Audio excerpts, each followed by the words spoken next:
Bueno, pues buenas tardes a todos. En primer lugar, tanto los organizadores y los participantes como yo, pues queremos agradecer vuestra presencia al inicio del curso. Este acto, pues, un poquito especial. Es un acto que se inscribe dentro de un curso de la Universidad Politécnica de Madrid, que venimos haciendo desde ya hace unos años, un curso que supone un intercambio con alumnos latinoamericanos, en particular mexicanos, y cuyo tema es, pues, tiene el título Arquitectura y Medio Ambiente. El subtítulo de ese curso, pues, tiene tres palabras que a mí me parecen interesantes, que yo creo que es lo que distingue el curso de otros, con una concepción más técnica, más climática. Tiene la palabra técnica, tiene la palabra tipología y tiene la palabra historia, porque el enfoque del curso es intentar no reducir la complejidad que tiene la arquitectura, que es mucha, y por la que pasan muchos factores, sino intentar dar cuenta de todas las facetas en las que podemos ver o podemos hablar digamos, del ajuste o de la construcción del ambiente arquitectónico. Y lo hace, evidentemente, desde la técnica, como no podía ser de otra manera, pero también abordando la historia de la arquitectura, abordando la composición de este tipo y abordando específicamente la historia, en un intento de enriquecer, ¿no? Y de, bueno, proponer un panorama de lo medioambiental, por decirlo en un sentido amplio, distinto al que suele ser el habitual hoy. Bueno, pues dentro de este curso, que dura 3 semanas, pues hemos organizado este seminario que hemos querido abrir, pues, a todos los alumnos de la escuela, en realidad a todo el mundo,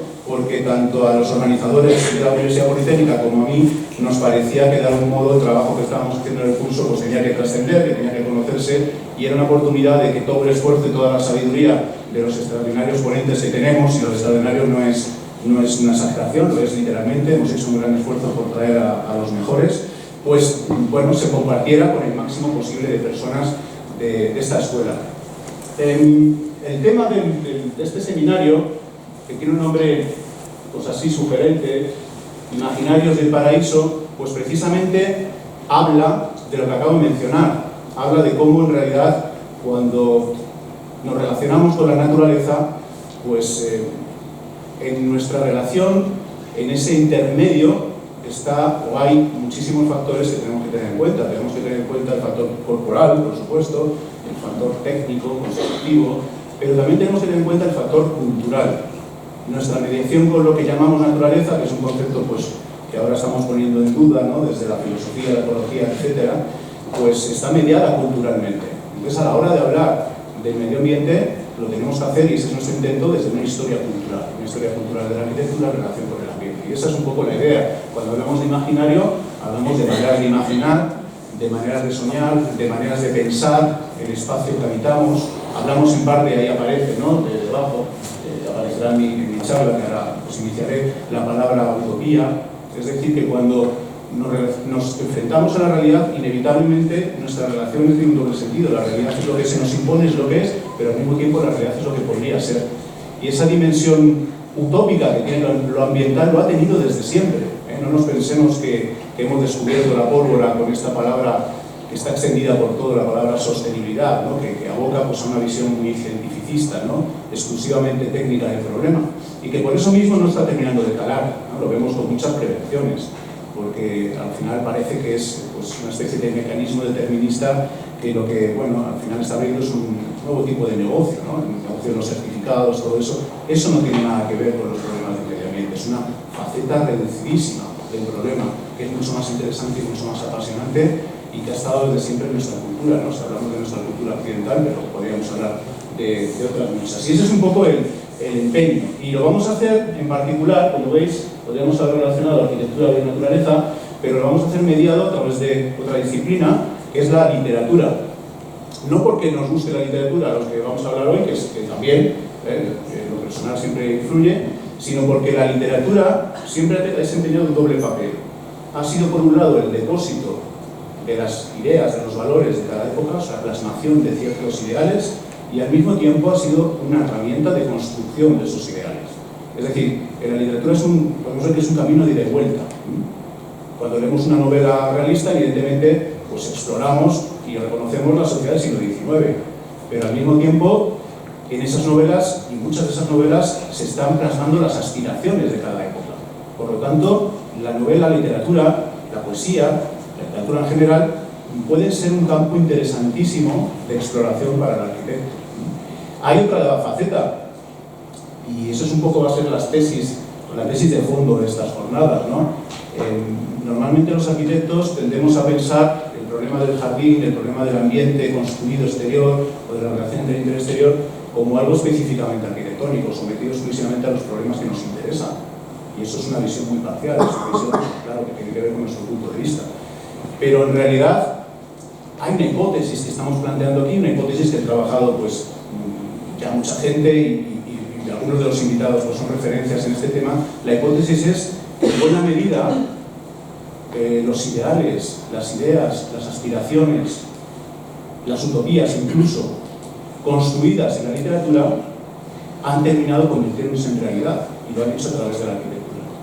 Es decir, que es intentar explorar la idea de la literatura como una especie de almacén desencadenante de ideas que se plasman allí donde es posible, en la construcción literaria, y que luego al final acaban llevándose a la realidad.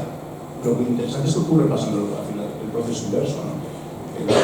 Lo que se acaba construyendo acaba forjando también cierto tipo de literatura, en camino de ida y vuelta, ¿no? Por eso nos parecía muy interesante, más allá de que tenga un sentido pues, poético, de que vamos a hablar de cosas bonitas, interesantes, pero no pensábamos que era algo anecdótico, pensamos que es un campo de exploración muy interesante, que se ha trabajado mucho desde la historia cultural, no siempre bien, y que bueno, en el campo de la arquitectura pues creo que hay bastante, ¿no? por hacer.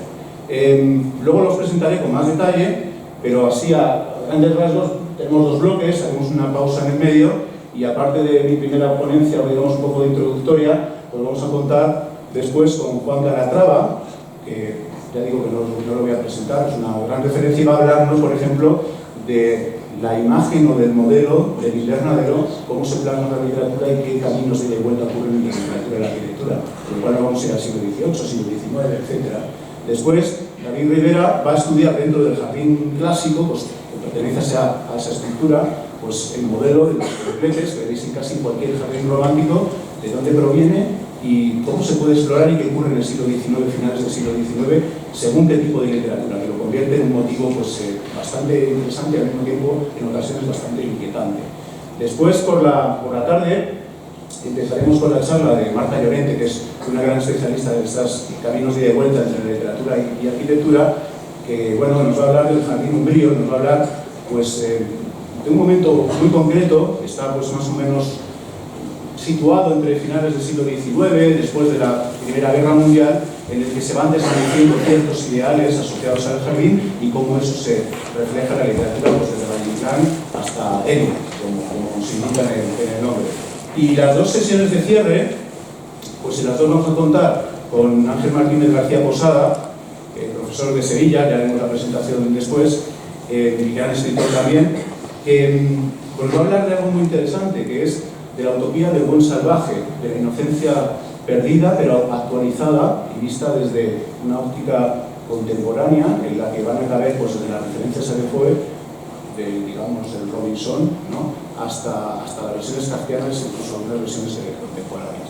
Y terminaremos con la charla del profesor Parra-Bañón, que todavía no ha podido llegar porque tenía otro acto en Sevilla, se incorporará un poquito más tarde, en la que, bueno, casi vamos a cerrar el círculo, porque yo voy a empezar hablando pues, de literatura de la Edad Media y del primer Renacimiento, y él pues, va a acabar hablando casi de una de las primeras imágenes del jardín y de la destrucción del jardín a través de la catástrofe, que es el paraíso Noé, un poco al calor de su libro excelente, Noé Imágenes, que acaba de publicar ahora con mucho éxito en la editorial Atalanta. Con lo cual, bueno, por supuesto no lo vamos a cubrir todo, y tenemos un poco la ambición de que, bueno, en una futura edición pues cubramos otros periodos, con la idea de, pues, de recopilar bastantes más aproximaciones, de tener una visión más caleidoscópica, pero yo creo que la sesión de hoy pues vamos a hablar de bastantes cosas, ¿no? Desde ópticas distintas y desde personas muy acreditadas, así que bueno, pues nos tenemos que congratular. Y no me quiero tampoco extender mucho más con la presentación, y me gustaría empezar hablando pues, de lo que tenía preparado. A mí me toca pues, hacer una charla, digamos, introductoria, más caleidoscópica, en la que, como vamos a empezar la siguiente, la charla de Juan Calatrava, pues directamente casi el siglo XVIII, siglo XIX, pues me parecía que era importante hablar de lo que se había producido antes, ¿no? Eso es muy complejo, porque pasaron muchas cosas.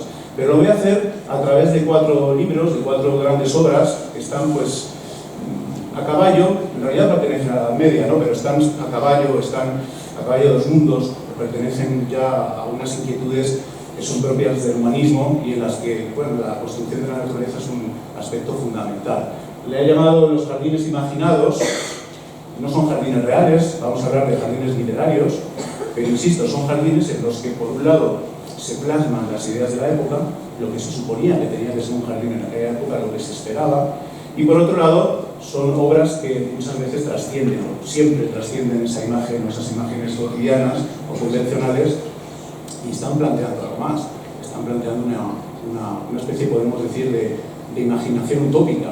Por eso me he atrevido a utilizar la expresión utopía ambiental, que no sé si está bien utilizada, pero que nos habla precisamente de eso, de imaginarse un entorno distinto, construir e imaginar primero y luego construir un entorno distinto, en el que confluyen los factores asociados a la relación del ser humano con la naturaleza. Y lo de bestiario, pues un poco haciendo alusión a la imagen de la Edad Media, de lo caleidoscópico, de lo fragmentario, de un poco de un orden azaroso, pues tiene que ver porque voy a hablar de muchas cosas. En realidad voy a hablar rápido de muchas cosas, con muchas imágenes, con la idea de que algunas se queden y que podamos tener como una especie de radiografía rápida, amplia, que nos permita introducir los temas que vamos a ver después ya con más detalle, ¿no? Temas mucho más específicos. ¿De acuerdo? Al terminar esta charla, como todas, pues nos gustaría que quien tenga preguntas sea el momento, ¿no? Al calor de lo que se acaba de contar, no dejarlo para el final, porque al final luego la gente se va, luego se le olvida, se pierde la primera impresión de la charla, entonces, bueno, pues no tengamos o no tengáis vergüenza los alumnos, ¿no? Y tampoco los profesores, que nos toca tener vergüenza, claro, a la hora de, bueno, de preguntar, y si podemos suscitar un pequeño debate, pues estupendo. Como veréis, pues hemos colocado este púlpito, a mí me hace ilusión que sentirme predicador, todos los profesores tenemos un punto de predicadores, y bueno, también con la idea de acercarnos un poco más y que haya una relación más directa, dado que el espacio tampoco ayuda mucho. Bueno, voy a hablar de varios jardines, y voy a utilizar este término, que es un término lo suficientemente amplio para que quepan muchas cosas ahí. Y el primer jardín, que he llamado Jardín de la Luz, pues está asociada pues, a una de las grandes obras de la literatura de todos los tiempos y probablemente la obra más importante de la Edad Media, que es la Divina Comedia de Dante. Aquí veis a Dante representado pues, casi 200 años después de su muerte, 150 años después de su muerte, y rodeado, digamos, de sus atributos, digamos, lo que sugería el decoro en el siglo XV, cuando Dante ya se había convertido en un personaje mítico, célebre, absolutamente, ¿no? Era el padre de la lengua italiana. Esos atributos pues son el infierno, que veis a la izquierda, esa especie de montaña del purgatorio que conduce al paraíso por la de arriba, y a la derecha veis la catedral de Florencia, como una especie de análogo de esa torre del purgatorio. Bueno, cuando pensamos en la Divina Comedia, pensamos sobre todo en las imágenes del infierno, que son las más célebres. Y desde muy pronto, tal era la fuerza que tenían las descripciones de Dante, que son descripciones topográficas, descripciones arquitectónicas incluso, de mucho detalle, una imaginación visual extraordinaria, tal era esa fuerza que desde el principio, pues, se empezaron a representar esas visiones literarias. Lo que era palabra se convirtió en imagen. Y cuando digo desde el principio, digo desde principios del siglo XV, poco después, o 100 años después de la muerte aproximadamente de Dante, y cuando ya era un clásico. Esta que veis aquí pues, es una más famosa, la de Botticelli, que luego fue coloreada, una serie de dibujos que no se terminaron, pero fijaros que el modelo que utiliza es un modelo geométrico, muy claro, muy marcado, ¿no? Un modelo de casi, digamos, de teatro, excavado en las profundidades, estamos haciendo un corte, una sección, y lo que nos conduce es pues, en un gradiente, digamos, de maldad y de pena, ¿no? Hacia lo más profundo del abismo. Lo de la iconografía, la representación de la Divina Comedia es un tema muy interesante y muy explorado. Aquí tenemos a Juan Calatrava, que no puedo dejar de mencionar que acaba de salir ahora la mejor edición española de Dante hasta el momento, que contiene tanto todas las imágenes de Botticelli como un artículo precisamente introductorio de Juan en el que habla de la iconografía dantesca. Es muy interesante porque se extiende desde el siglo XV hasta el siglo XX, evidentemente. Bueno, ya digo que lo más interesante en el sentido de, lo que más gustaba tradicionalmente ha sido este viaje por el infierno, que dio pie, pues ya digo, a iconografías muy precisas. Aquí veis ese corte que veíamos en 3 dimensiones, pues convertido en una porción de esfera, ¿no? En la la Tierra y cómo lo coronaba. Bueno, también tenía éxito evidentemente porque daba pie a todo tipo de sadismos, a los cuales la gente pues le gusta no solamente leerlo, sino verlo, ¿no? Todo lo que eran las condenas de diferentes estratos según su pena, pues tenían una condena diferente. Toda esa especie de coreografía de los condenados que están como asistiendo a su propia condena, una especie de teatro de la maldad, ¿no? Por el que se va moviendo Dante acompañado de Virgilio, pues gustaba. Aquí veis como con versiones distintas. Esta es la de los simoníacos, ¿no? Que casi es de las peores penas, la que tiene la cabeza enterrada en el fuego, solo sale de las pies por arriba, ¿no? Uno piensa que a uno lo está haciendo cosquillas por arriba y hace la tortura china, ¿no? Esta es una versión pues como medieval. Aquí veis una versión renacentista donde todo esto queda perfectamente geometrizada la idea. O sea que cada época aporta su visión y sus inquietudes precisamente a esas narraciones literarias. Si volvemos a Dante, en realidad a mí me interesa más no hablar tanto de esta faceta, digamos, del infierno, sino hablar sobre todo, ahora que estamos pensando en un jardín, del purgatorio y sobre todo del paraíso, que son otros dos cantos, ¿no? de la Divina Comedia. Lo que está representado arriba ya tiene una, digamos, dimensión arquitectónica, esa montaña. Esa montaña es el purgatorio por el que se va ascendiendo hasta llegar a cierta purificación arriba, donde está el paraíso terrenal. La cosa no termina, porque una vez que vas desde el paraíso terrenal, pues vas llegando, subiendo por las esferas cristalinas hasta el empirio y llegas hasta Dios. Es decir, que la cosa continúa ascendiendo. Pero es interesante esa imagen tan poderosa, tan potente, que nos evoca pues arquitecturas posteriores, que tiene posteriores a la iconografía, ¿no? Esto de Anaxagoras del siglo XVII, pero que en realidad nos está hablando de arquitecturas elementales, de arquitecturas que conectan el suelo con el cielo, y que está presente, ¿no? Y la propia iconografía de Botticelli pues aparece en esta especie de isla del purgatorio, aparece flotando, ¿no? esa montaña por la que se va ascendiendo, como si fuese pues un minarete, ¿no? De Samarra, ¿no? Uno se imagina subiendo progresivamente hasta llegar a la coronación que es el paraíso. La imagen tenía muchísimo calado, no es una casualidad. En la Edad Media se leyó muchísimo un libro que se llama La cosmografía cristiana, de un viajero bizantino que luego se hizo monje, Cosmas, donde representaba la idea del mundo a través de una montaña colocada en el tabernáculo, ¿no? de los judíos y con cierta orientación. O sea, era una representación del mundo, en realidad, lo que había detrás de eso. Y aparece de tal manera que incluso nos sitúa la imagen. ¿Dónde estamos? ¿Dónde está Florencia? Está a las puertas del infierno, pero al mismo tiempo a las puertas del purgatorio. Está en el mundo en el que vivimos, ¿no? Si nos comportamos bien, bajaremos; si nos comportamos mejor, ascenderemos, ¿no? Y ese plano intermedio entre dos mundos es en el que está situada la ciudad, con esa vocación de esa segunda montaña que sería la cúpula de Brunelleschi.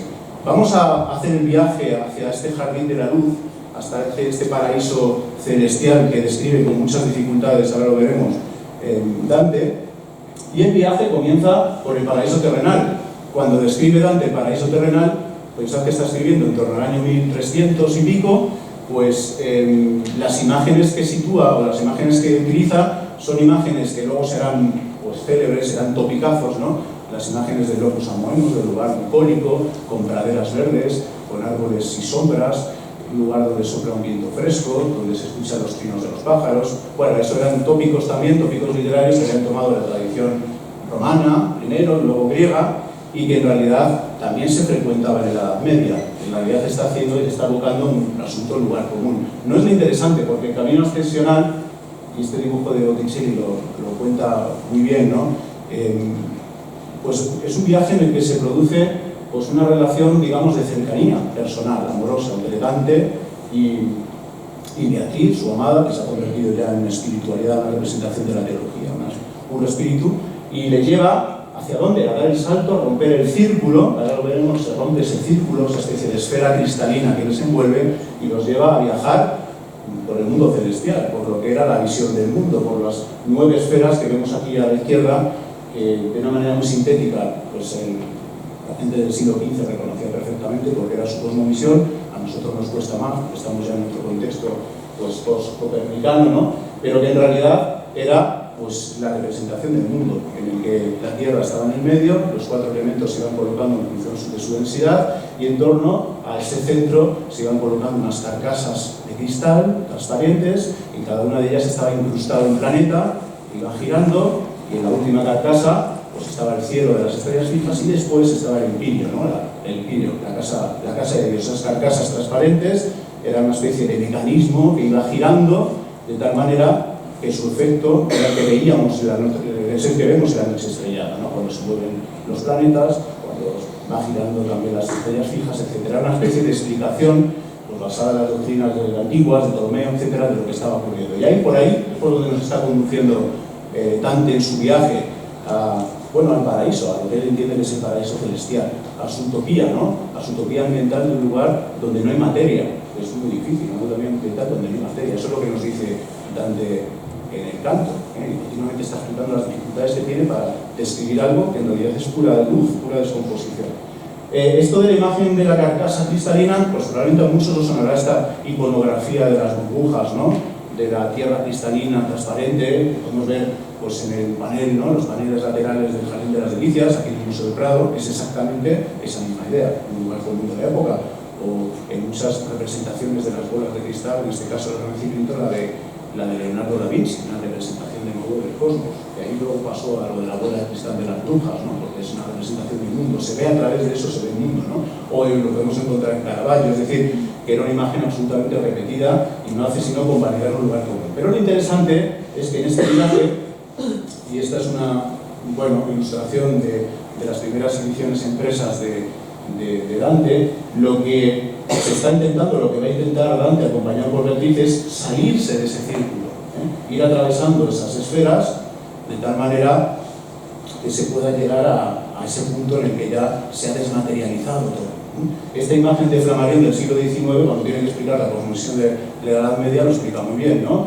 Este misionero de la Edad Media atraviesa la última capa, ¿no? De las estrellas fijas y a partir de ahí puede llegar al Empírio, ¿no? Bueno, esto es una manera divulgativa de contar la cosmovisión de la época. Por ejemplo, la encontramos en los tratados de Vitruvio, aparece siempre esto.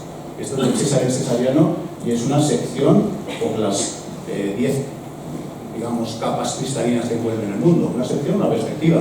Dante, cuando mira así desde este punto de vista, acompañado con Beatriz, en realidad está viendo esto. Entonces era como la versión mecanicista, cientificista, y esta es la versión siglo XIX, ¿no? Donde todo esto resulta exageradísimo. Pero esto es lo que nos va a querer contar Dante, cómo va ascendiendo por los cielos, atravesando esas carcasas hasta llegar a ese lugar último de la pura luz, ¿no? Y cómo está situado ahí el jardín de la luz, el jardín celestial, que ya os digo que va a ser algo muy, muy difícil de describir. Bueno, pues sigamos con los dibujos de Botticelli. Botticelli lo primero que hace siempre en los dibujos es rodear a los personajes de una burbuja. Es esa burbuja de intimidad que lo rodea, la que va a ir permitiéndole atravesar. No siempre aparece la burbuja. Y en realidad, si empezamos a mirar también en la literatura y en la iconografía de la época, encontraremos continuas alusiones a esta idea de la burbuja, ¿no? Esta idea del espacio que crea un microclima y que envuelve el cuerpo humano, que en realidad es una idea muy poderosa, que tiene que ver con este mundo de la geografía y tiene que ver mucho que ver con la astronomía clásica, antigua, y que luego pues ha pasado al lugar común, se ha convertido en un lugar común casi arquitectónico. Por poner algunas referencias contemporáneas dando un salto grandísimo en el tiempo, pues pensamos hasta qué punto está ahí contenida también la idea de la burbuja como espacio climatizado que envuelve el cuerpo desnudo, ¿no? Así con la famosa casa que no es un hogar, una cama que no es una casa, ¿no? De Rainer Banner, o en esta imagen de Mr. Fuller, donde realmente se está intentando aislar un fragmento entero de la ciudad. O si vamos ampliando la escala, pues la idea de precisamente de construir una realidad alternativa a través de la burbuja y viajar por el cosmos, ¿no? Claro, podemos movernos por las visiones sublimes del siglo XVIII o con esta imagen de la canita azul que define tantísimo nuestra época. Y en realidad, esta conexión entre la pequeña burbuja que envuelve el cuerpo y la gran burbuja que es el cosmos, es lo que está intentando dar. Exactamente eso es lo que intenta en ese viaje, ¿no? Y es por ahí por donde nos va a llevar. Cuando va atravesando esos cielos, ¿qué se va encontrando? Pues se va encontrando progresivamente una mayor decantación, una mayor depuración, una mayor espiritualización, de lo más pegado al paraíso terrenal a lo más pegado al jardín de la luz donde está Dios. Y nos lo va contando, va atravesando cada una de las esferas, bueno, de manera muy prolija cuenta lo que se va encontrando, y fijaros que en todas esas representaciones de cada una de esas esferas, ambos, que van flotando, que van ascendiendo, que van perdiendo densidad, que van haciendo cada vez más ligeros, más espirituales, pues se van rodeando de esas llamitas que no son las estrellas, son las almas puras que están situadas en cada una de esas esferas. almas puras que conforman un paisaje, que es un paisaje celestial pero hecho con almas. A causa de la potencia, ¿no?, de las imágenes que nos transmite Dante, esa imaginación tan poderosa que tiene y que consigue plasmarlo y acuñarlo. Aquí veis otra representación, también en su ingenuidad, pues muy bonita, de principios del siglo XVI, donde aparece exactamente la misma idea, y cuando llega y asciende a lo máximo ya se encuentra en ese jardín de la luz. Esto es una imagen del siglo XIX, pues Dante se queda literalmente sin palabras. Nos dice que, bueno, llega arriba y se encuentra circundado, dice él, por una luz que me ciega y cuyo velo tan poderoso me impide ver todo cuanto había, ¿no? Algo más o menos viene a decirnos eso. Es decir, llega un momento en que su cuerpo, él sigue teniendo un cuerpo terrenal, está viajando hacia el suelo, la parte superior, y se tiene que enfrentar a realidades inmateriales. La luz de ciega, y en realidad llega un momento en que casi no puede describir nada. Pero cuando se acostumbra, podemos decir, lo que entrevé es algo realmente fascinante, porque es una imagen alegórica que es fácil o difícil, no lo sé, con palabras es viable describirla, pero con imágenes muy difícil, ¿no? Y nos habla de lo que llama la rosa mística, la rosa cándida, que es una especie de estructura en el anfiteatro, de una parte están las almas, formando los pétalos, y luego hay una especie de abejas, que son los ángeles, que van libando a esos bienaventurados, transmitiéndoles el amor, la gracia, la tranquilidad, la gloria. Es una especie de estructura dinámica que tiene una forma estable pero que va cambiando continuamente, y que está hecha fundamentalmente de luz. Y en realidad lo describe como un espacio cerrado y al mismo tiempo limitado, como una especie de jardín donde lo único exclusivamente está hecho de espíritu y de luz. Y llega un momento cuando le toca describir pues el último salto a Dios y la Santísima Trinidad, y dice directamente que se queda sin palabras, ¿no? Y dice, a pesar de la imaginación llega un momento en que se queda sin palabras y simplemente lo que hay es admirar, ¿no? Y bueno, aquí esta imagen muy posterior de Flassmann, siglo XVIII quizá, de las que he encontrado, la que me parecía que sugería mejor esa voluntad de quedarse sin palabras, de no hablar de lo que no se puede hablar, ¿no? Como decía Wittgenstein, ¿no? Cuando nos encontramos lo místico, pues lo mejor es no intentar describirlo, es simplemente mostrarlo o callarse, ¿no? Y la Divina Comedia termina más o menos con esa imagen. Es un libro absolutamente teológico, pero lleno de una viveza y de una fuerza descriptiva que hacen que lo sigamos leyendo con muchísima pasión y que podamos enfrentarnos a esos escenarios tan interesantes y tan poderosos, ¿no?, que va a describir. Bueno, esta sería como la letra A, ¿no?, la primera parte dentro de estos jardines imaginados que han estado presentes en toda nuestra cultura occidental y que se han ido recreando de diferentes maneras. El siguiente, pues es quizá el jardín que más influencia ha tenido. Cuando digo influencia desde el Renacimiento hasta el jardín romántico y hasta hoy, que es el jardín bucólico que asociamos normalmente a la idea del amor, porque en realidad era un escenario para el amor. Un amor no solamente erótico y sexual, sino también un amor intelectual y un amor religioso. El jardín de la lo vamos a asociar a un poema del siglo XIII, que es un poema que se llama El libro de la rosa, Román de la Rose, que también es un libro muy influyente hasta finales del siglo XV, siglo XVI, tuvo edición tras edición, manuscrito primero y luego ilustrada. Y que es el que precisamente va a sentar toda la base que posteriormente va a entroncar con Petrarca, ¿no?, la tradición del jardín. Bueno, ¿qué es? Digamos que es un poema complejo, tiene 22.000 pues, versos, larguísimo, tiene dos autores, uno más idealista, otro pues absolutamente descreído, cínico, y eso que hace de esa manera un poema que tiene muchas costuras internas, que está mal trabado, pero en su época fue leído con admiración, con pasión, ¿no? Y las imágenes que contiene son tan potentes que enseguida se convierten en imagen de arquitectura, en imagen de jardín. Aquí veis una de los manuscritos más bonitos, es un poema escrito en el siglo XIII, para que lo podamos situar, un poquito antes de Dante, prácticamente son contemporáneos. Y en esta primera, digamos, hoja, cuando empieza el poema, lo que va describiendo es el yo del poeta, que se introduce en el poema, y va a describir, pues en realidad, un sueño. Aparece dormido, y ese sueño, pues, incorporado, interiorizado, es el que se va a relatar en el poema. Y son las escenas que se van describiendo en el poema, son las imágenes de un sueño. ¿Por qué es interesante el sueño? Bueno, en aquella época el sueño era una manera de decir la utopía. Era algo que no existía en la realidad, que se soñaba, que se construía una realidad alternativa, de tal manera que cuando uno despertaba, pues digamos la presencia de ese sueño le hacía ver, por un lado, la realidad de otra manera y por otro lado incluso aspirar a construir o a aplicar a la realidad aquello que había soñado. Era el modo que tenían en aquella época de hablar de utopía, que utopía es una palabra más tardía. Bueno, pues se levanta del sueño, por supuesto, esto lo que vemos a la derecha es una imagen de hipnosis, sonambulismo, se ha levantado, está soñando, él sigue dormido, pero lo que nos cuenta es el sueño. Cuando este personaje se lava con muchísimo cuidado, nos está hablando de la higiene de la época, se cose las mangas para estar pues perfectamente decoroso, es un burgués, un literato, bueno, llamado primero por el sonido de los pájaros, por el ruido de una fuente, es un día templado, un día cálido, un día bonito de primavera, que incita al amor, pues se mueve, va buscando el rastro de ese rumor de los pájaros, de esa especie de fuente, y remontando el curso de esa pequeña fuente, llega a este espacio, llega a un jardín cercado, con unas murallas, completamente cerrado, en cuyo interior escucha cosas, sobre todo lo que escucha son los trinos de los pájaros. Quiere entrar, pero no puede, le va a costar entrar. Antes de seguir con la historia, porque en realidad es una historia compleja, pero me voy a centrar en pocas cosas, ya se intuye, ¿no?, lo que va a ocurrir dentro, pero antes de nada la imagen potente, poderosa, que es una de las que más se ha frecuentado en este periodo y que nos habla pues, de casi una especie de arquetipo del jardín, es la del recinto cercado, la de la muralla.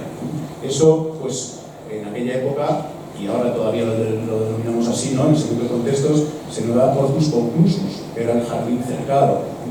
En realidad tenía que ver, o era una evocación del paraíso, que según la tradición había tenido sus cercas. El paraíso luego, por cierto, pues se tuvo que trasladar, ¿no?, en el Arca de Noé, que esto es lo que nos va a contar Ana Mayón en la última conferencia de la sesión. Y en realidad esto del hortus conclusus para ellos era una cosa muy concreta, nosotros es una idea genérica, pero para ellos era pues una descripción que aparece en el Cantar de los Cantares, en el que el rey David le está echando piropos a su amante, ¿no?, y le dice: huerto cerrado, jardín cerrado eres, amada mía, fuente escondida, ¿no? Eso gustó muchísimo, lo tradujo San Jerónimo en la Biblia, y la traducción de San Jerónimo era hortus conclusus de la primera parte. Era una manera de describir, pues, o hacer una metáfora de que el cuerpo de la amada había que conquistarlo, ¿no? Estaba cerrado al amante y había que entrar en él. Esa era una metáfora erótica.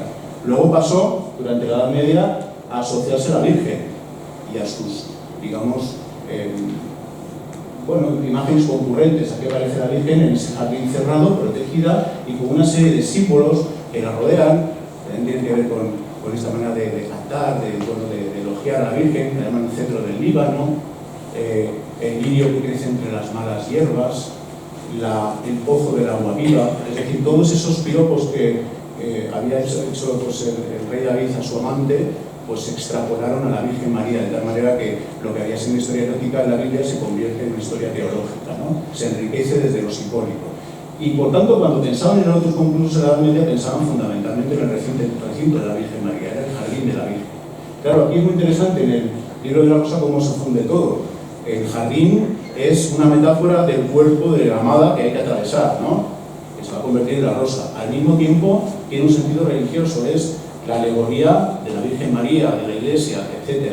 Al mismo tiempo, el jardín cerrado está haciéndose eco de las tradiciones tipológicas de la época, de los jardines monacales, de los jardines nobiliarios, pequeñitos, cerrados, que al mismo tiempo manaban, se inspiraban en esas referencias, ¿no? O sea, que hay un circuito simbólico de ida y vuelta muy grande entre unos factores y otros. Y bueno, pues dentro de los dos tipos, pues al final en la tipología histórica, pues lo circular ha quedado más anecdótico, pero en este caso, en la iconografía del libro de la Rosa, de este poema, pues tiene más presencia, más fuerza, ¿no?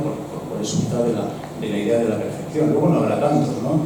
Quizá el único pues, que siga esta estela pues, es el Jardín Botánico de Padua, etc. No es una tradición que se haya materializado, ¿no?, en muchos ejemplos, pero sí el concepto, ¿no? Bueno, pues el amante quiere entrar, hay un portillón, entra y a partir de ahí empieza a haber todo tipo de dificultades, ¿no? A partir de aquí aparecen personajes alegóricos, que ahora es pesadísimo, sería pesadísimo contar, que es la parte más pesada, ¿no?, de la novela, que es la que les interesaba entonces, ¿no? En la que, bueno, en realidad es una historia en la que hay una serie de personajes, alegorías, de personajes que representan a quienes van a ayudar al amante a conseguir a su amada y quienes se van a oponer. Entre los que van a ayudar, pues, es la juventud, la alegría, la cortesía, las buenas maneras, y entre los que se van a oponer, pues, es el odio, la suciedad, los malos modos, la miseria, la envidia. Unos pues ayudarán con sus medios, sobre todo los segundos, los que se ponen, pues van incluso a construir dentro del jardín pues nuevas metáforas, ¿no? Castillos dentro del jardín, donde lo vais ahí en el medio, se va, digamos, a proteger a la amada para que el amante nunca llegue a ella. Entonces lo que se está dirimiendo aquí pues es una lucha, es una lucha entre el amante que quiere poseer a la amada y aquellos que se oponen, ¿no? Es una metáfora. En realidad lo que nos está transmitiendo es: aprovecha la vida, no seas envidioso, no seas miserable,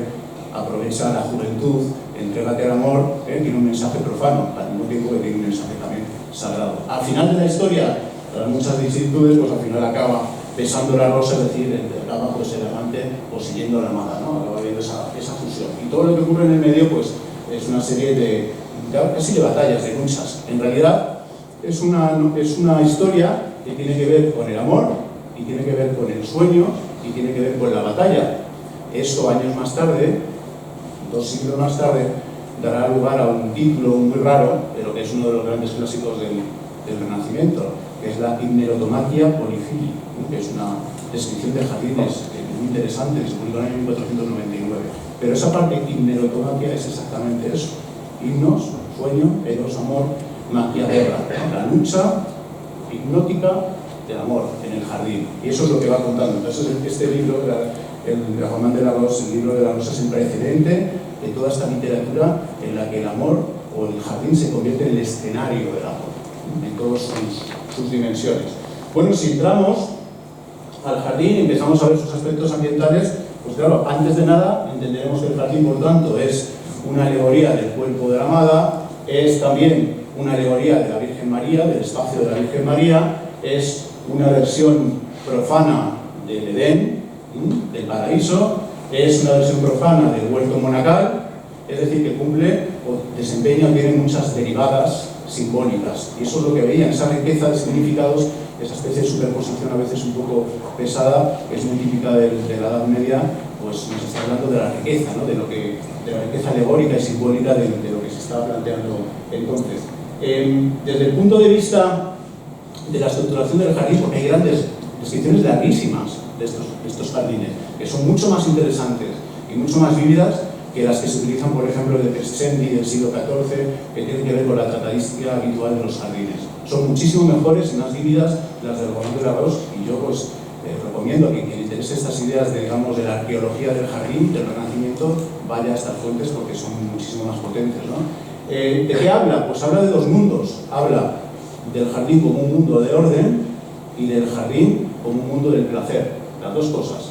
El jardín es el mundo donde se expulsa la naturaleza amorfa. La naturaleza en la Edad Media no era una amiga, en general era una enemiga, era aquello que había que domesticar, que cultivar a través de la agricultura, y por lo tanto pues, era el lugar donde se imponía el orden, la armonía geométrica, literalmente la armonía geométrica, de ahí el círculo, el cuadrado, la estructura de los martelos, ahora lo veremos, ¿no? También un jardín cercado, un jardín del que se expulsaba todo aquello que no se pudiera estetizar. Se expulsaba la utilidad, la agricultura, ahí no había agricultura, ¿no? Eran usos exclusivamente pues, lúdicos, placenteros, simbólicos. De eso se dice en un momento en el Román de la Rose, dice: aquí en este jardín nunca entró un pastor. Es literalmente lo que está alejado del mundo cotidiano de la naturaleza. Y en cuanto al placer, pues ahora veremos en qué se traduce ello.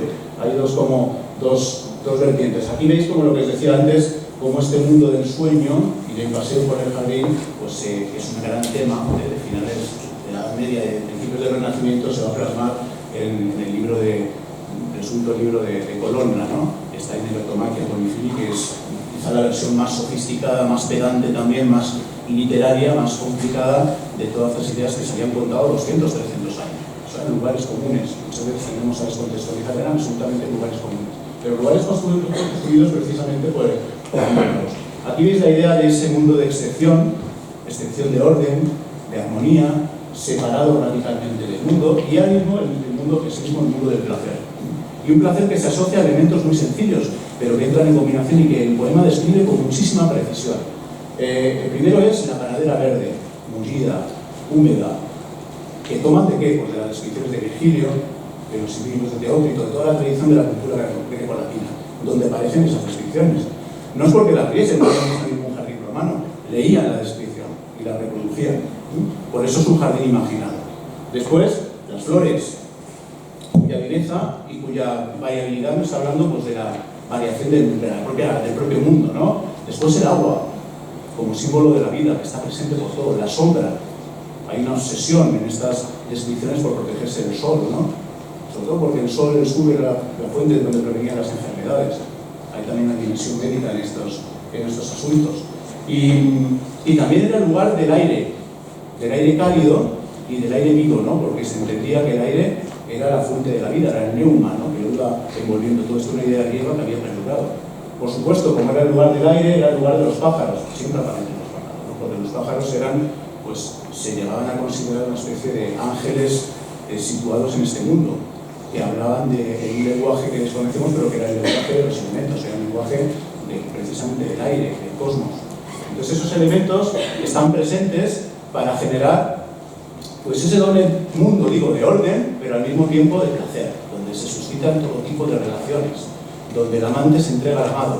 Y aquí es muy interesante en el libro cómo aparecen esas dos voces, ¿no? Las voces del primer autor, de Ragotí, que es como el personaje más idealizante, es más de un amor platónico, y el segundo personaje, un amor más cortesano, de la tradición de los juglares, y el segundo personaje, Jeanne, que es un personaje descreído, cínico, que nos habla realmente pues, del lado turbio del amor, habla del sexo, habla pues, de las relaciones de dominio entre mujeres y hombres, cosas muy contemporáneas. Ahí hay una especie en la obra, una tensión que se traduce también en las descripciones. Cuando se habla del lugar del placer, aparece inevitablemente el desnudo, aparece siempre en muchas partes del libro la cosificación de la mujer, la idea de la mujer que se contempla, pues, ya sea en la cama o en el jardín. Esto es como una especie de arquetipo que será luego repetido, ¿no? en la pintura del siglo XV, XVI, sobre todo XVI y XVII, esa idea de la mujer observada, pues del saber por David, etcétera, Susana y los viejos, etcétera, ya está ahí, ¿no?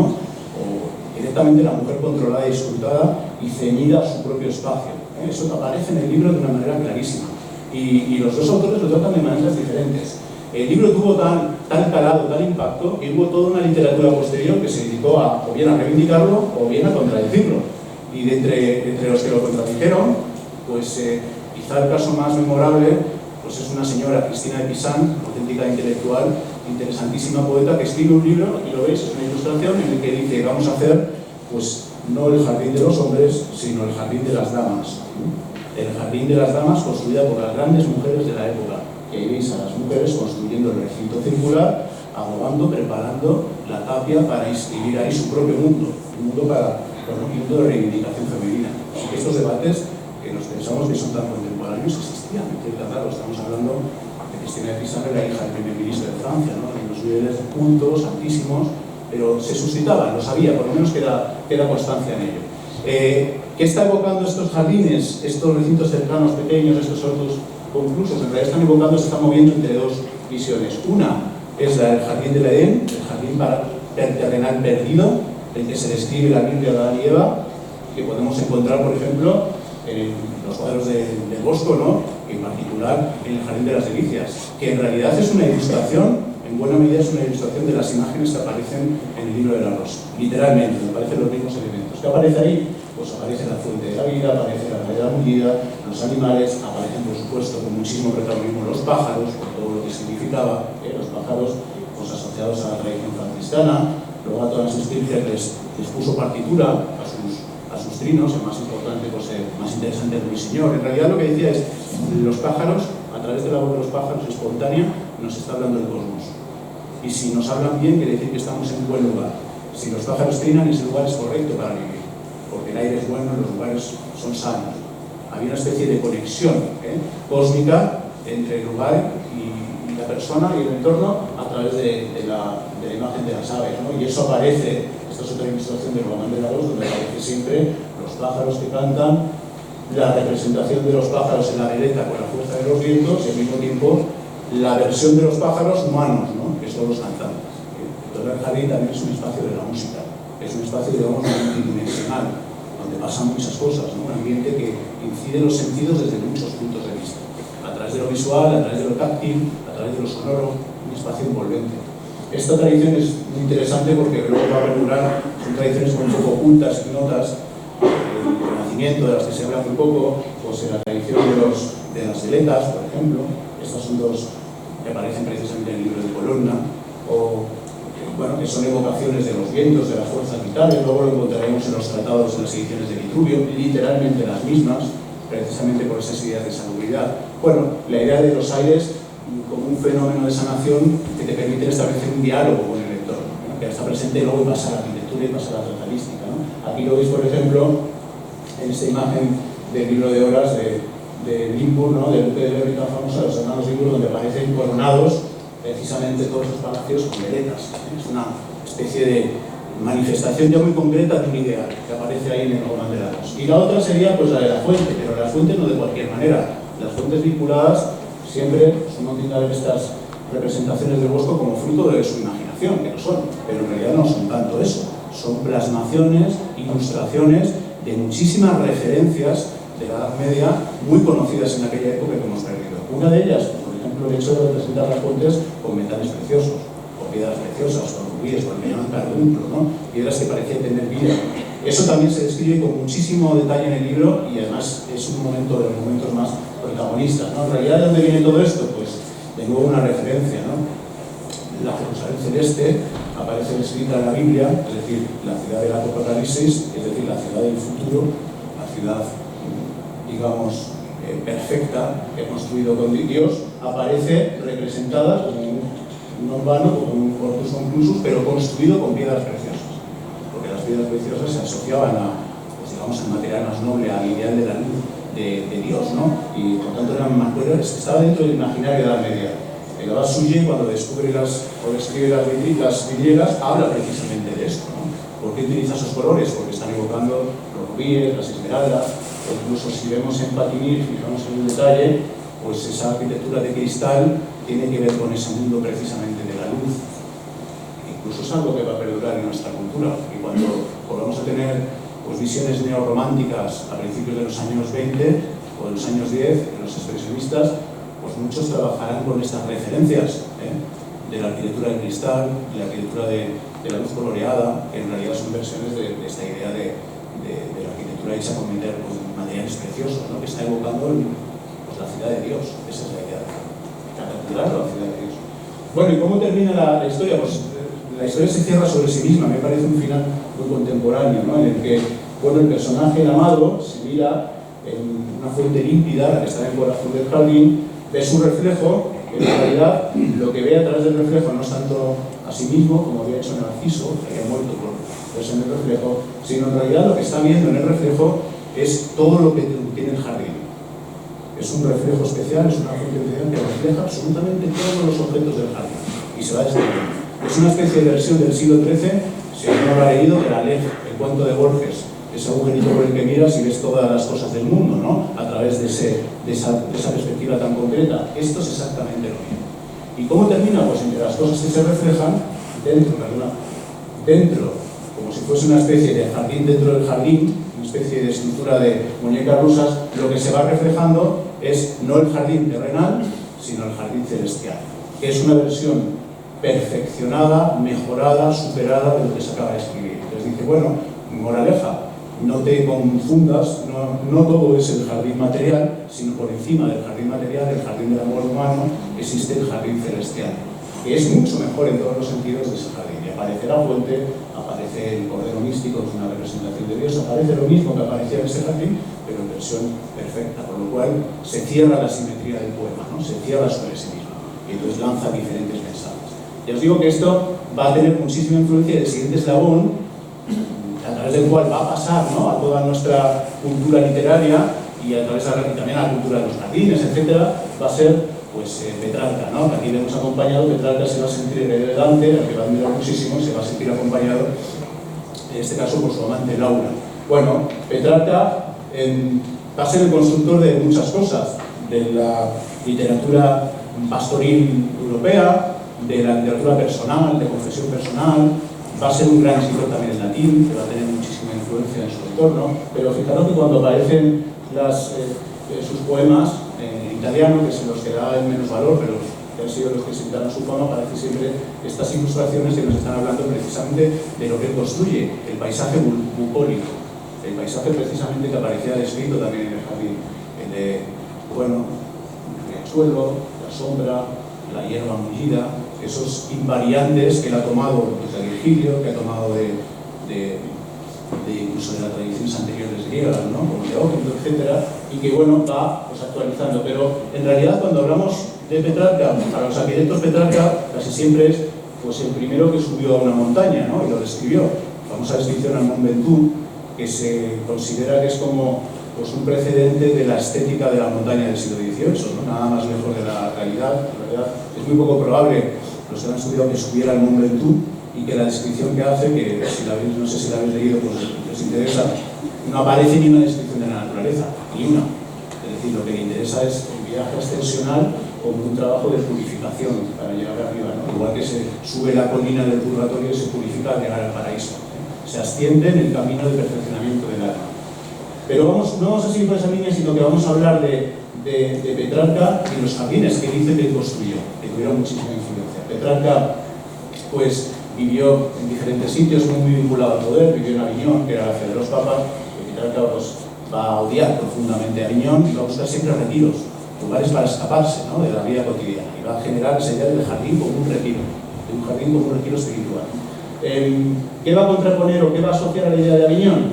Pues aquí lo veis, la idea de la Babilonia corrupta, de la ciudad corrupta, donde no hay valores, donde no hay espacio para la intimidad, donde el ajetreo te va arrastrando y no te deja tiempo para conocerte a ti mismo, en lugar del negocio y no del ocio, ¿no? Utilizando los términos romanos. Y el lugar pues, que se asocia a lo que la tradición de la Biblia llama la puta Babilonia, la ramera de Babilonia, que es una ciudad, la ciudad de la corrupción. ¿Cuál va a ser la solución que él va a dar? El retiro, escapar de la ciudad, por lo menos cuando se puede, y construir lugares dedicados al cultivo del yo, a través de la soledad, y en contacto con la naturaleza. Esa idea del retiro luego fue tan frecuentada en el siglo XV y XVI por los humanistas, incluso hoy en día palacios extraordinarios, ¿no? Y muy ambiciosos, conceptualmente y teológicamente provienen mucho de esta tradición del retiro vinculada a Petrarca. Hay un plano precioso, que es este aquí, que es uno de los planos que ilustra las obras de Petrarca, donde aparece su geografía personal. Aparece su retiro, aparece Aviñón, se va describiendo todo, y en realidad son los lugares de los que va hablando en sus escritos, que fueron lugares muy importantes para él, porque fue el lugar donde conoció a Laura y donde se estableció, digamos, para huir, ¿no? de Aviñón. Aquí veis una de las casas que queda en el retiro más especial, que es este que veis de Vaucluse, que sigue siendo un lugar, ahora lo veremos, extraordinariamente bello, ¿no? Él escoge este lugar con toda la intención del mundo, porque está cerca de Aviñón, pero al mismo tiempo lejos, y sobre todo porque tiene los condicionantes que buscaba. Cuando él hablaba de retirarse, cuando hablaba de irse al desierto, no pensaba en el desierto como el espacio de oasis y arena, ¿no? Como pensamos nosotros, ¿no? Para ellos el desierto era un yermo, un espacio sin cultivar, retirado, donde no había personas prácticamente. Y literalmente, Vaucluse era un desierto en aquella época, prácticamente no había nada. ¿En qué está pensando? Pues él va evocando toda la tradición de los retiros, habla de los romanos y sobre todo se centra en la tradición de los monjes. Los monjes, como veis, también buscaban esos retiros con la montaña. Hay una pulsión directa de hacer exactamente lo que se estaba planteando, y que esa topografía personal, esa geografía personal del retiro, pues entroncase con la geografía de los padres del desierto, que aquí vemos en este plano tan bonito que me ha pasado aquí mi doctorando Emilio Becado, ¿no? Donde se ve cómo se va construyendo el desierto de los retiros, ¿no?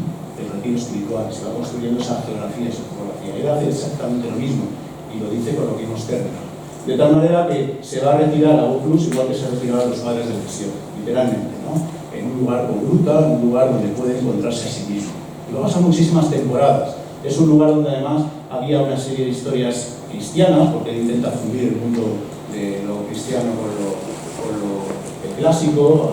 Pues había habido un santo que había matado, igual que San Jorge había matado al dragón ahí en Vaucluse, en una cueva, y que tiene esas dos componentes que interesan a Petrarca. Por un lado, la componente de la caverna, de la montaña, y por otro lado, el agua. El agua como manifestación de lo divino, la montaña como lugar también exploración donde se buscan los dioses, y habla literalmente en esos términos. Y justo en ese lugar, igual que luego en el siglo XVIII se le descubrió lo pintoresco, y muchos pintores como Verhoeven fueron precisamente conclusos a descubrir lo pintoresco, él 400 años antes ya estaba, ¿no?, descubriendo lo pintoresco a su manera, por otros motivos, pero a su manera. Hay una historia muy bonita que cuenta cuando construye esos dos jardines. Es un caso muy excepcional de un escritor que hace jardines, que se considera jardinero, lo dice de tal manera. Y hay una historia muy bonita que cuenta es cuando intenta colonizar uno de estos lugares, sobre todo cuando intenta hacer un jardín aquí, o más o menos aquí, da igual, esto está bien ilustrado esta imagen. Es decir, en la zona de las corrientes, dice, voy a hacer un jardín para las musas, para inspirarme, para retirarme, para pasear. ¿Qué problema tiene? Pues lo va contando como una especie de alegoría. Cuando vienen las crecidas, ese lugar que le hemos dado queda destruido. Él habla de que lo que se establece ahí es una batalla entre las musas, de su actividad literaria y artística, y las ninfas, que son las diosas paganas de ese lugar, de ese río, a las que él está intentando expulsar. Las ninfas, pues, son las que hacen que ese lugar se inunde, se vaya destruyendo, de tal manera que él tenga que estar reconstruyéndolo continuamente. Y al final llega a una conclusión, ahora hablaremos de esto, llega a la conclusión de que es mejor, dice él, no enfrentarse a la naturaleza, es mejor encontrar y establecer un diálogo con la naturaleza. Y en realidad lo que nos está diciendo es hay que encontrar una síntesis, un diálogo entre la cultura cristiana y la cultura pagana. Esa es un poco la interpretación. Pero en realidad tiene una historia muy bonita de no construir donde no se debe. ¿Y por qué no se debe? Y lo dicen esos términos. Al final consiguió construir o dirigir los jardines o elaborarlos de una manera pues, continua en el tiempo, tanto este que está aquí al pie, que se destruyó primero, como el que tenía al lado de su casa. Eran jardines literarios, en la que cada especie tenía un significado, un simbolismo, y que era una manifestación, un reflejo de sus escritos. Había un camino de vuelta entre el jardín y el escrito y el jardín, la visión y la plasmación material en el jardín. Y dentro de todas las especies que va colocando, a la que le da muchísimo protagonismo, lógicamente, es al laurel. Y dice en un momento dado, he tenido que traer laurel de países exóticos, porque según parece a esas alturas, en Italia había un poco laurel. Me parece extraño, ¿no? No arraiga bien el laurel, he tenido que gastar muchísimo dinero en el laurel. ¿Por qué el laurel? Porque el laurel, aparte de ser pues, el símbolo de la corona, ¿no?, clásica del literato, era una alusión pues, también a la inspiración de Apolo, Apolo Dafne, que se convierte en laurel, acordaros de la célebre estatua de Bernini, pero al mismo tiempo era la que evocaba el nombre de su amada Laura. Es decir, que hay una consonancia entre el significado y la planta y el jardín, y todo está mediado de tal manera que se convierte en un escenario de su propio trabajo creativo. Y esto me parece absolutamente moderno. Ahora que hablamos mucho de las casas de los artistas, de los espacios de los artistas, pues Petrarca ya de una manera muy intencional fue construyendo sus propias casas de artistas, sus propios jardines de artistas. Aquí aparece de una manera muy intrigante pues Laura convertida literalmente en un laurel, pero en realidad era una alegoría. Nos está contando esa historia. Así que vuelvo a ver una serie de vuelta. Y termino con una especie de índice, digamos, o de referencias y una especie de anexo. El anexo es este, Jardín de la Cortesía. Claro, no puedo dejar de hablar de Boccaccio en esta especie de exploración. El amigo de Petrarca, que escribió en Decamerón, que es un libro leído y todavía muy divertido. Si no conocéis, pues no os habéis enfrentado a él, os animo, ¿no? Porque en realidad siempre se ha visto un poco como lo que es una sucesión de 100 historias muy divertidas en la que cabe todo, la vida, desde asuntos turbios chuscos, ¿no?, de bromas, de timos, hasta cuestiones sexuales. El sexo está muy presente, ¿no? Se hace la película de Pasolini también, que está presente todo esto. Bueno, por eso ha gustado, es muy divertido. Luego historias de misterio, como la que se representa este cuadro que tenemos en el Museo del Prado, pero en realidad la parte que era como más programática de este libro, la que más le interesaba a él, es la que ahora nos pasa más desaparecida, nos parece más aburrida, que es la de los prólogos que van iniciando, digamos, cada bloque, en la que nos habla, aquí veis la edición renacentista lo entendió muy bien cuál era, digamos, el tema. Cuando el que nos habla precisamente del origen de sus cuentos, que son una serie de personajes de la burguesía alta de Florencia que se reúnen en una villa a las afueras de la ciudad para contarse historias. Cada día uno se cuenta una historia y depende de cómo la haya contado, es coronado, ¿no? Hay una estructura pues, social de la narración. Lo interesante, fijaros, es que esta imagen lo cuenta muy bien, ese mundo de la cortesía, del jardín cerrado, que es literalmente el de Román de la Ros, literalmente el de Petrarca, exactamente el mismo mundo, es el contrapuesto al mundo cotidiano que en aquella época pues, era el de la Florencia en 1350, que era la Florencia de la peste negra. El prólogo del libro va contando la destrucción de Florencia y cómo estos jóvenes huyen de la ciudad para no ser apestados, para no morir, como hacía la gente rica, buscaba un lugar para refugiarse y durante unas semanas se encierran en esta villa y se cuentan las historias. ¿Qué ocurre en cada...? Esto es un poco una imagen contemporánea, ¿no?, de lo que estaba ocurriendo. ¿Qué ocurre? Pues lo que ocurre es que lo que van a escenificar es, o lo que van a recuperar, es el orden perdido. Y se dice en la novela, ¿no? La peste ha acabado con todo, con la muerte, ha acabado con el orden social, es la época del caos. Nosotros, a nuestra pequeña escala, en el jardín vamos a reconstruir el mundo del orden, el mundo cortesano, el mundo de la educación, el mundo en el que la gente habla, se va contando historias de todo tipo, pero nadie se inmuta. Y en paralelo, lo que se va contando siempre, o la escenografía de este mundo del orden, de la cortesía, es siempre la del jardín. Ese jardín que se asociaba, pues, a la civilización, podríamos decir. Entonces el libro tiene esa moraleja de mantengamos la civilización en tiempos de destrucción, sería un poco el mensaje, y en entornos que representan la civilización, que son los jardines. Bueno, me he extendido, pero no quería contar este panorama para entender lo mucho que ha habido antes de lo que vamos a ver ahora, son ya visiones más del siglo XIX. Pero hay mucho más, simplemente 4 sugerencias, 4 imágenes. A través de la literatura, por ejemplo, el libro de las maravillas de Marco Polo contiene la misma idea de sorpresa, pero ligado al mundo de lo exótico, siglo XIII y XIV. Y muchas de las descripciones son muy parecidas a las de Román de la Bosch, incluso al mundo de Petrarca, sus ideales, pero en otras latitudes, en otros contextos, que sería como el jardín de la maravilla.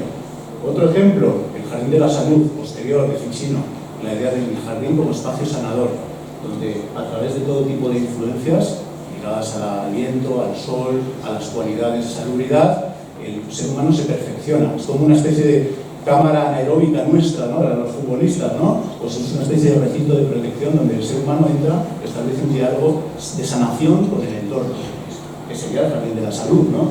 Aquí veríamos el jardín político, literalmente el de la utopía, que se describe en términos materiales. Y hay partes en las que la descripción que se hace tiene que ver con la idea de orden del jardín, que es una idea medieval. O en los libros de caballería, el jardín de la caballería, donde aparece, por ejemplo, en Amadís de Gaula, los escenarios de esas caballerías son espacios ordenados. Muchas veces son espacios boscosos, pero muchas veces también son los espacios de la cultura cortesana. Y se los inventan hasta un nivel de precisión a veces asombroso, ¿no? Esto es una tradición que han explorado algunos profesores muy interesantes. El jardín, digamos, de la voluntad. A quien le guste la Gargantúa de Pantagruel, que es un libro excesivo, que va de todo tipo de ordinarieces, un libro puramente verbal, hay una parte en la que contrapone ese mundo al mundo del orden aparente, ¿no?, de una especie de abadía, de monasterio rodeado de jardines, pero que en realidad es una abadía para hacer lo que cada uno, como dicen, haga lo que le dé la gana. Y es un espacio donde se pueden tomar baños, se pueden inhalar perfumes de todo tipo, es un espacio de la sanación y de la cultura del cuerpo y de la voluntad placentera, y aparece descrito en la joya, ¿no?, que tiene que ver con toda esta tradición. Luego podríamos pensar en la historia verdadera de la conquista de Nueva España, la Gran Ría de Castilla, donde el mundo europeo, aquí tenemos algunos mexicanos, se encuentra con el mundo azteca. Y hay unas descripciones extraordinarias de fascinación absoluta cuando entran en palacios, sobre todo el Palacio de Montezuma, ¿no?, el palacio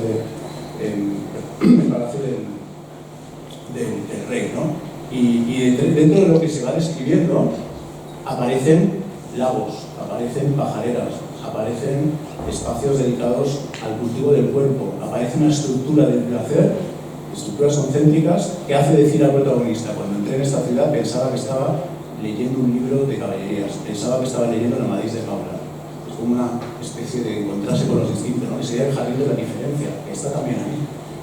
O bien el jardín de lo heterodoxo, que hay muchos interesantes en la literatura, pero siguiendo el Renacimiento, Cervantes, de los trabajos de Persiles y Sigismunda, que es un libro poco valorado, que en realidad es un libro de aventuras que tiene como escenario el Mar del Norte. ¿Y qué se van encontrando allí? ¿Quiénes están en ese Mar del Norte, donde hay islas con esmeraldas, islas heladas, todo tipo de, digamos, escenarios exóticos, ¿no?, de paisajes exóticos y ambientes exóticos para el castellano del siglo XVI? Pues, o XVII, lo que se encuentra es todos los que no han encontrado cabida en la sociedad española del siglo XVI, por diferentes motivos van pululando por el mar y van teniendo aventuras en los espacios exóticos. El jardín de los excluidos, de la exclusión, ¿no?, la también es muy interesante. Y termino. El Jardín de la Ciencia, y cerramos el Renacimiento con Bacon, Nueva Atlántica, una utopía, en la que lo que nos va describiendo es algo tan muy distinto, va a cambiar el paradigma, cambia el paradigma, por eso cierro aquí. En lugar de ser un jardín del placer, un jardín del amor, un jardín de la cortesía, es un jardín de la explotación científica, de la integración científica. Es una isla que va conteniendo una serie de recintos donde se van examinando y estudiando cosas muy concretas, la transmisión del sonido, la transmisión del calor, etc. Es una especie de laboratorio convertido en un jardín, el jardín laboratorio, que nos está hablando de hacia dónde van a ir los tiros, ¿no? A partir de la revolución científica y cómo esto pues, va en paralelo a la construcción de otro tipo de jardines, ¿no? Más vinculados al poder, etc. Es decir, que hay pues, una línea genealógica larguísima que podríamos establecer tanto con estos ejemplos como con sus variantes. Y nada más. La idea, les digo, es ofreceros un caleidoscopio. Sé que ha sido un poco largo, pero era mi intención, que tengáis muchas referencias a quien le interese, para que me haya interesado esto, para que pueda tirar y para hacer, pues, o plantear futuras investigaciones y temas de estudio. Ahora vamos a pasar a dos conferencias de un tema más concreto.